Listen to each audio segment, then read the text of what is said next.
veio a primeira vez, não está acostumado a escutar o que a gente fala, pêssego, um pouco que eu sei também, de tempos atrás. Eu conheci, a primeira vez que eu vim aqui nessa região, que a fazenda do governo de São Paulo de fruta, no centro experimental, é uns 50, 200 metros aí para frente, né? E a minha primeira vez que eu vim para cá, nessa região, foi em julho de 1977. Primeira vez que eu vim na fazenda do governo, quando eu comecei a acompanhar o que tem viúva, o que deixa de ter. E o seu Zé, nós hoje viemos, fiz questão de chamar todos vocês, para conhecer o seu Zé, que trabalhou muito tempo com fruta. Ele trabalhou com os grandes pesquisadores no passado de fruta do IAC, como Júlio Seabra de Souza, Santos Neto, o Regitano que fez o Pesco Regis, que eu disse o nome dele.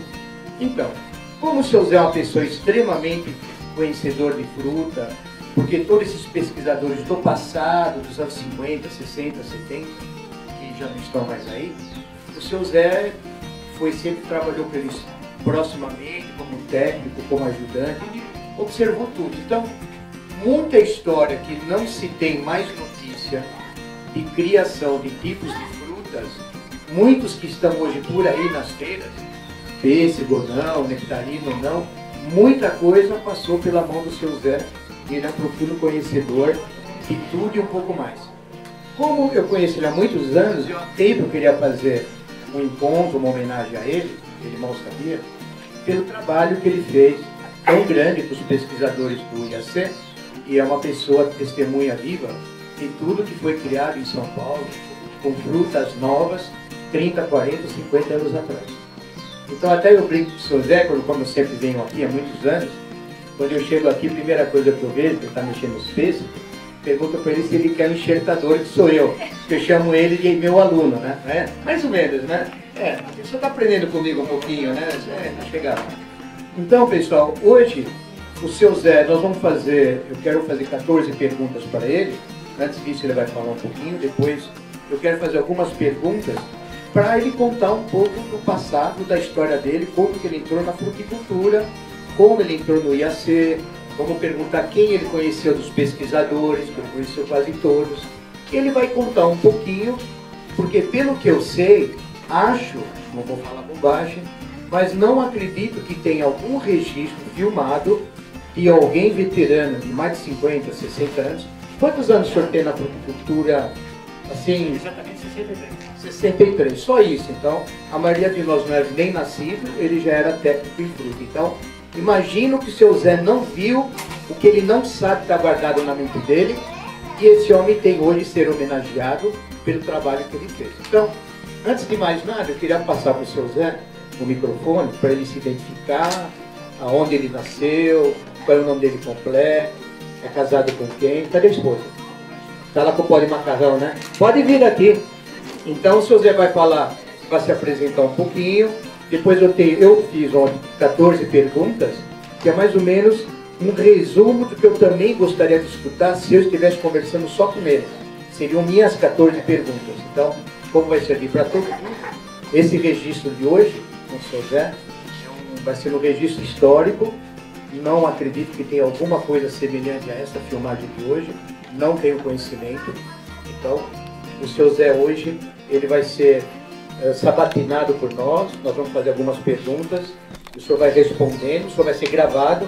Pode gravar? O senhor vai querer algum cachê? Não. Você cobra o caro. Você vai cobrar caro também? O senhor também cobra caro? Também. Então, tá bom. Então, seu Zé...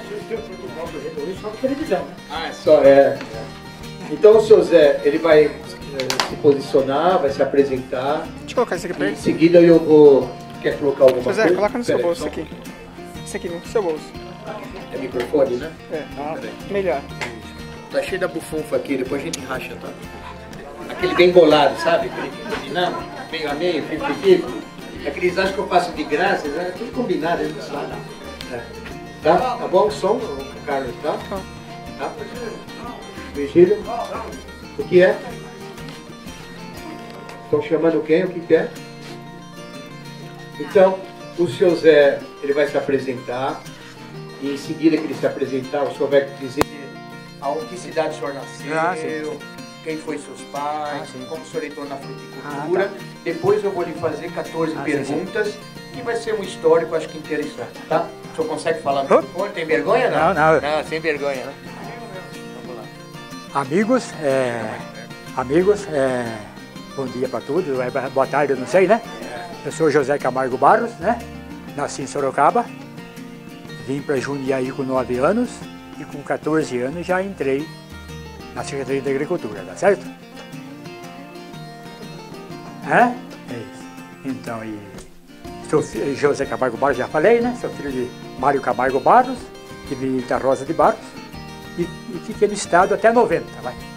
Certo? Isso. O nome da esposa? Elcia Aparecida Condini Barros. E ela é de que cidade? Jundiaí, né? É de Jundiaí. Isso. Então, obrigado. Eu agora vou fazer 14 perguntas, o senhor já falou algumas delas, mas eu vou fazer 14 perguntas, que vai ser o resumo, eu acredito, de tudo que o senhor já viu, sim. Quem o senhor conheceu. Sim. São 14 perguntas, e a primeira o senhor já respondeu, onde o senhor nasceu. Isso. O senhor é casado, o senhor também já falou. Eu ia perguntar a terceira pergunta, quando foi seu primeiro emprego? Então foi com 14 anos de idade, não ia ser. Que ano foi isso? 53. 53. Foi seu primeiro emprego. Isso. Já comecei a fazer cruzamento aí. A quarta pergunta, o ano que o senhor entrou no IAC? 1953. 53. Isso. Era aqui em Jundiaí ou era em Campinas? Não, Jundiaí. Aqui mesmo, em Curupira. Isso. Em Curupira, aqui mesmo. Isso. Como é que o senhor foi chegar aqui no IAC? Como é que o senhor chegou aí? Alguém te chamou? Na verdade eu tinha muita amizade com o Dr. Júlio Seabra de Souza e meu pai também já era funcionário, né? Então foi através disso. Então seu pai já trabalhava aqui no IAC, junto com o Júlio Seabra de Souza. Para quem não sabe, gente, o senhor Júlio Seabra foi o maior entendido de uva do Brasil, os melhores livros de uva no Brasil, que ele fez nos anos 40, livro de história que se fala de uva, foram todos os livros do seu Seabra que eu leio desde mesmo 12 anos de idade. Então, o seu Zé, veja, trabalhou com o seu Júlio Seabra. Então, imagina a carga de conhecimento que ele teve e as pessoas que ele trabalhou. O senhor entrou no IAC, no primeiro lugar, o senhor entrou fazendo o quê? Na verdade, já podando pessegueiro. E o senhor sabia podar o pessegueiro ou alguém ensinou? Aprendi com o Dr. Orlando Regitano. Com quem? Orlando Regitano. O Regitano tem alguma coisa a ver com um pesco chamado Regis? Tem. Ele fez esse cruzamento, esse pesco, que ano, o senhor lembra? Olha, 80. Em 80? Isso. Qual é o nome completo do pesquisador de pêssego? Orlando Regitano. Muito bem. Então quem perguntou para mim, que viu nossa muda bonita lá em Ferraz, da Pesco Regis, o seu Zé trabalhou com o seu Regitano, que era especialista em pessegueiro, que criou então o Regis em torno de 1980. É homenagem a ele. Homenagem a ele. Mas a hibridação, o cruzamento ele fez aqui ou fez em Campinas? Não, eu acredito que foi o cruzamento espontâneo, né? Ah, foi espontâneo? Isso. Quem selecionou a planta? Acho que foi o Wilson Barbosa. O Wilson Barbosa era quem? É o biólogo do IAC. E ele que fazia a seleção? Ele também, opa. Isso. Conheceu quais pesquisadores Puxa vida, do IAC, quem eles foram e que ano o senhor conheceu os pesquisadores? Vê se o senhor consegue lembrar, nome por nome, o melhor que o senhor puder, o que cada um fazia na fruticultura do IAC no estado de São Paulo. Vamos devagarzinho. Na verdade, Santos Neto, né? É um dos mais veteranos, ele trabalhava com uva, né? Orlando Regitano, Marujima, aqui chefe, Dr. Júlio Seabra de Souza, depois, posteriormente, Dr. Fernando Picaré de Martins, é isso? Isso, perfeito. Por mim é isso. Esses nomes que seu Zé deu, todos estão nos livros de uva. Um mais craque que o outro. Então, imaginem vocês, hoje fala-se que o Brasil cresceu na viticultura muito, de 15, 18 anos para cá, não é à toa. Porque quando o professor Santos Neto criou para o cruzamento, logicamente, nos anos 51 a 56, os porta-enxertos 766, 572, 313, 571/6, a coleção de porta-enxerto que o Santos Neto fez lá atrás, ele faleceu tem uns 15 anos, o seu Santos Neto, ele não soube da revolução que o Brasil teve agora na viticultura, porque estão usando os porta-enxerto criados por ele nos anos 50, por isso que hoje o Brasil tem uva sem semente, enxertada em cima do 766, ou do 572, ou do 313, ou do 571/6. O senhor se recorda, e essas matrizes, do 572, 766, o 313 do Santos Neto, as matrizes, elas, as primeiras, estavam aqui ou ficou em Campinas? Ou ficou em São Roque? Campinas. Em Campinas. O Santos Neto, então, ele hibridava naquela época, dos anos 50, em Campinas. Não, ele vinha, a fazer cruzamento, ele vinha aqui em Jundiaí. E aí as matrizes guardavam lá em Campinas. Isso, é verdade. Era assim. Isso. Então os cruzamentos eram aqui, seleção era aqui, muda pronta, ele levava para lá em Campinas, as matrizes. É isso? Isso, é. E São Roque, pelo que o senhor lembra, quem ficou chefe do São Roque desde os anos 50 até onde o senhor lembra? Bom, O nome deles, São Roque, foi um grande Sim. centro de estudo de uva nos anos 30 e Isso, 40. sim. Quem o senhor lembra que foi chefe lá até 1970, 80? Eu acho, acredito que um dos mais famosos lá foi o Ribas, né? Dr. Ribas. Dr. Né? Ribas. O Wilson Ribas, né? Isso. Mais alguém? Não lembro do outro. Não. Não lembro. O Ribas talvez ficou lá mais de 30 anos. Com certeza, Mais com certeza. 30 anos. Isso. É porque no livro mais se fala o dele. Dr. Lá em São Seabra Roque. veio de São Roque para cá. Então, lá o Júlio Seabra, para quem já falei que é o maior estudioso de uva do Brasil, o filho dele chama Sérgio Inglês de Souza, meu xará, a gente se trata assim. Ele estuda muito vinho, ele escreve muita história da uva, ele seguiu a história do pai, ele viaja muito pelo Brasil. E o Júlio Seabra, pai do Sérgio, São Roque, o seu Júlio Seabra ficou muitos anos, nos anos 40, lá em São Roque. Se fala isso, mas se divulga pouco. O Sérgio conta para mim, o filho dele, que ele, Sérgio, fala para mim, porque ele está aí com a gente, que ele foi criado, o Sérgio, no meio do Parreiral. Ele brinca assim comigo. Pro Sérgio tem um sangue na veia, você não imagina o porquê. E brincando com ele uns 15, 20 anos, mas por que você fala tanto? Pô, eu fui feito no Parreiral. Mas como assim? Lá em São Roque, meu arte do meu pai. Assim ele fala pra mim, né, até hoje. Eu acho que é verdade, eu creio que sim. O Santos Neto, além das videiras, que ele criou várias delas, eu tenho alguns, porque eu leio muito livro. Sim. Qual que o senhor lembra que ele criou, que o senhor participou perto, acompanhando as criações recentes dele, na época? De variedade? De variedade. Marieta e a Patrícia. A Patrícia.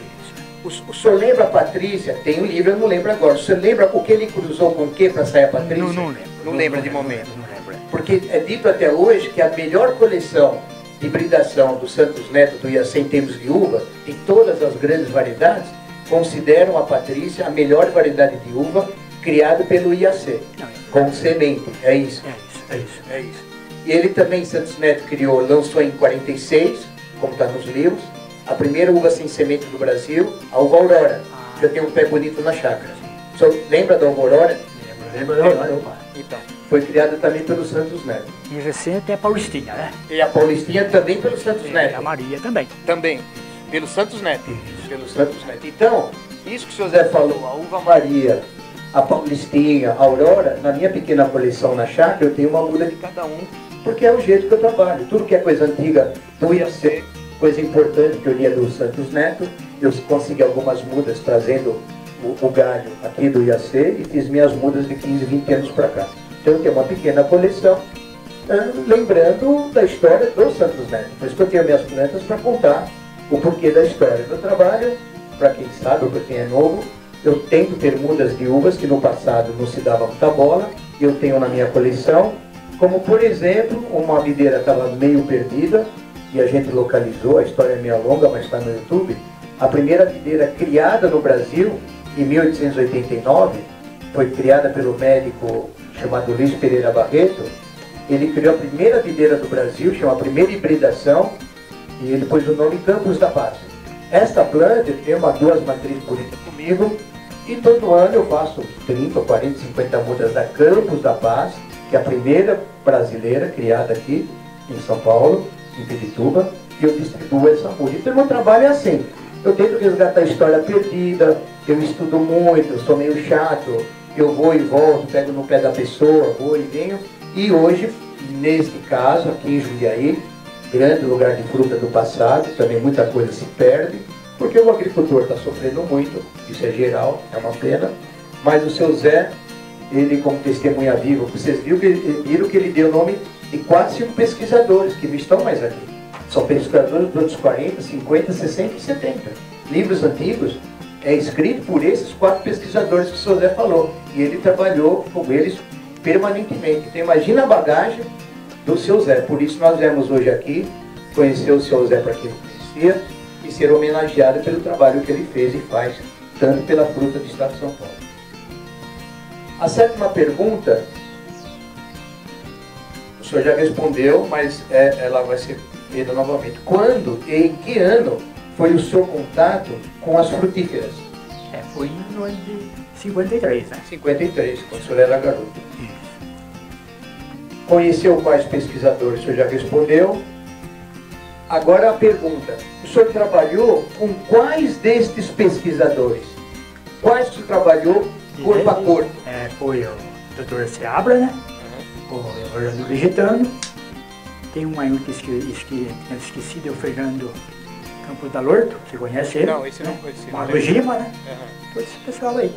O senhor trabalhou quantos anos com cada um, mais ou menos? Tem uma base? Olha, quase a vida toda, vai. Os meus 40 anos foi com esse pessoal aí. Então o senhor A gente fazia cruzamento de peixe de um lado, o Santo Neto, a 200 metros da gente fazia cruzamento de uva. Então, agora o senhor está falando cruzamento de pessegueiro. O senhor vai responder a minha pergunta, que muita gente pergunta, porque aqui todo mundo é leigo. Quando se faz o cruzamento de pessegueiro, o senhor pode dar uma pequena orientação por cima? Como é que é feito o cruzamento da florada pólen-cupole? Como é? O mais simples se eu puder explicar. Sim. Na verdade, eu já expliquei há poucas horas aí. Cruzamento de pêssego, tem mais ou menos o dia certo da florada, né? Quando você pega um galho com 30 flores, mais ou menos, que já está aberta, você elimina com a mão e deixa uma meia dúzia aí que está ainda fechada, com dedo fino que nem enfermeira, ou então no meu caso é dedo grosso. Pega uma pinça, dá uma limpadinha, deixa haste só. A flor fechada, abre com pinça. Isso. Aí pega o pólen que está no bolso aqui. Coletou o pólen de onde? Da variedade que você deseja. Aí pega uma pilha com um pincelzinho, molha, lambuza no bolso, pincela a haste, ensaca com um saquinho diferente. E aí acontece o quê? Acontece que daí, alguma coisa você perde, né, automaticamente. 70% você aproveita e colhe na época de colheita. O que está cruzado então é a semente. Você vai comer o pêssego douradão, o mesmo douradão, mas a semente está mexida, né? Que até eu falo para o pessoal que lá em Campinas, por a turma roubarem muita fruta lá no IAC. Tem ladrão no Brasil? Tem. Viu? Aí, veja bem, lá então, o alambrado alto, colocaram um cachorro e tal. Aí os negros, uma vila meio cheia de bagunceiro, pulavam o muro, roubavam a fruta à noite. O que acontece? O pesquisador perde um ano de serviço. Aí o doutor Mário Regitano falava: Zé de Barros, eu queria que o ladrão devolvesse a semente. Comesse a fruta. Comesse a fruta e devolvesse a semente, que ele está precisando da semente, não é? Não tem segredo, não. Entendi. Viu? O Santos Neto, ele só fazia cruzamento só de uva, que a grande especialidade dele era a uva. É isso? Isso, Ele não mexia com o tipo de hibridação? Não. Qual desses pesquisadores mexia em todo tipo de fruta e hibridação? Ou não? Ou cada pesquisador era o seu lote separado do outro? Separado. Não tinha briga? Não. O Santo Neto tinha um ajudante também, que é você conheceu o Fernando Mendes Pereira, né? Sim. Então, ele ajudava nessa arte. Do Santos Neto? Ele trabalhava em 2, então? Isso. Me contaram em Ferraz, um senhor que já morreu com 90 anos, que conheceu o Santos Neto, não sei se isso é correto, talvez o senhor vai poder me ajudar, que eu fiquei na dúvida. Ele contou para mim anos atrás, antes dele falecer, que o Santos Neto gostava de fazer as hibridações das uvas antes das 7 horas da manhã. Tem fundamento isso ou não? Não vou falar, eu não tenho bem certeza, hein? Esse senhor conheceu bem ele, disse que sim. E eu não sei o porquê, se era a temperatura do dia para a hibridação é melhor, não sei responder, eu não sou técnico. Eu escutei aquele senhor me falar em Ferraz, que viu muito o Santos Neto trabalhar aqui, disse que ele preferia hibridar na manhã cedo, nunca no sol nem no fim de tarde.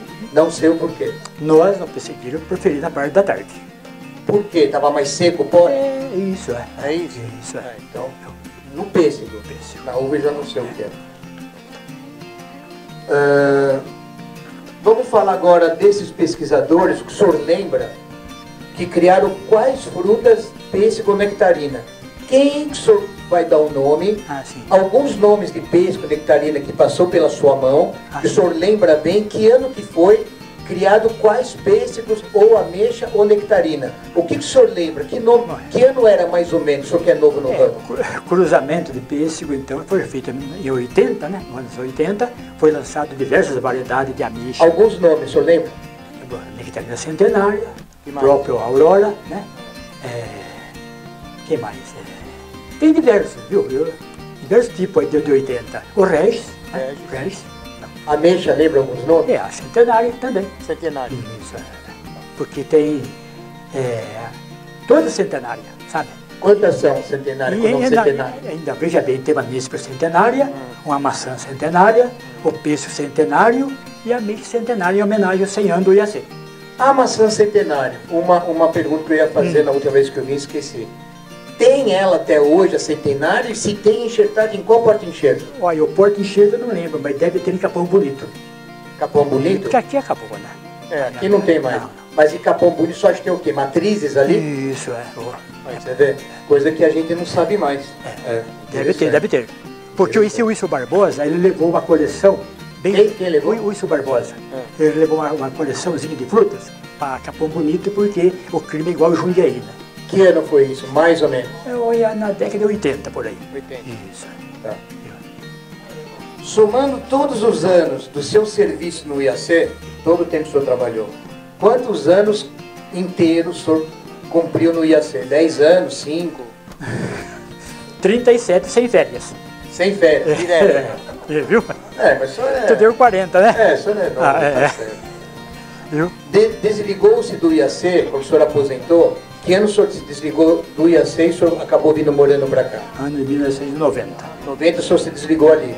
Aí de 90 o senhor está aqui nesse local, 26, nesse mesmo local. 26 anos. 26 aqui nesse local. Que nós estamos a 200 metros da portaria do IAC. Isso. Mais ou menos, né? Isso. Estamos do lado. Eu só mudei o endereço, não mudei o ar é o mesmo. Agora é o mesmo, tá bom. Com a sua grande experiência, agora uma pergunta minha que é nossa para o senhor. Com a sua grande experiência que o senhor tem em fruticultura, uva também, pêssego e tudo mais, alguma escola agrícola ou alguma faculdade de agronomia aproveita seus ensinamentos, o seu conhecimento, o senhor treinar novos agrônomos que estão em formação? Aqui de vez em quando aparecem alguns agrônomos de colégio agrícola, viu? Mas é de vez em quando ou é gente permanente que te conhece? De vez em quando. De vez em quando. Então eles aproveitam um pouco do teu conhecimento? Isso, É isso? Isso. Azar deles, uma pena. Aqui de Jundiaí e o de Itu também. Viu? A fruticultura de São Paulo, a fruticultura paulista, nestes últimos anos, na sua opinião, veio crescendo as áreas de fruta com gente treinada, ou as áreas de fruta em São Paulo está diminuindo por vários problemas e também por falta de gente com experiência? Está melhorando as áreas plantadas de fruta no estado de São Paulo, ou não, pelo que o senhor conhece, já que o senhor viaja muito por aí? Eu acho que bem no interior de São Paulo, região por aí, está crescendo, porque está diminuindo na região, que aqui é quintal de São Paulo, né? Essas regiões que está crescendo, que o senhor conhece, dá alguns nomes de município. Paranapanema, Vale do Paraíba, por aí. Lá está crescendo bem. Bastante. E a nossa região aqui, 70 quilômetros ao redor de São Paulo. Banho-Meio Maria, hein? Banho-Meio Maria, o senhor é educado, hein? Vamos lá. O que o senhor imagina em termos de continuação da fruticultura paulista, do modo que as coisas estão? O senhor acha que hoje um produtor pode pensar em ter muitas mudas para dar conta de produção? Ou talvez hoje a solução é o produtor ter menos quantidade de plantas, mas diversificar o pomar com vários tipos de frutíferas? O que o senhor acha que seria mais correto hoje em dia? Eu acho que é uma ideia certa essa de variar algumas variedades, algum tipo de fruta, né? E diminuir o pomar, porque problema de mão de obra, etc. De preferência trabalhar entre família. Entre família, porque não tem mais a mão de obra. Quer dizer, então hoje estamos voltando nos anos 60, quando as famílias trabalhavam no sítio. É verdade. É isso? É verdade. As coisas estão voltando. Essas 14 perguntas que foram feitas, o pessoal gravou, eu acho que é o coração básico que qualquer registro ia perguntar para uma pessoa tão importante como o seu Zé.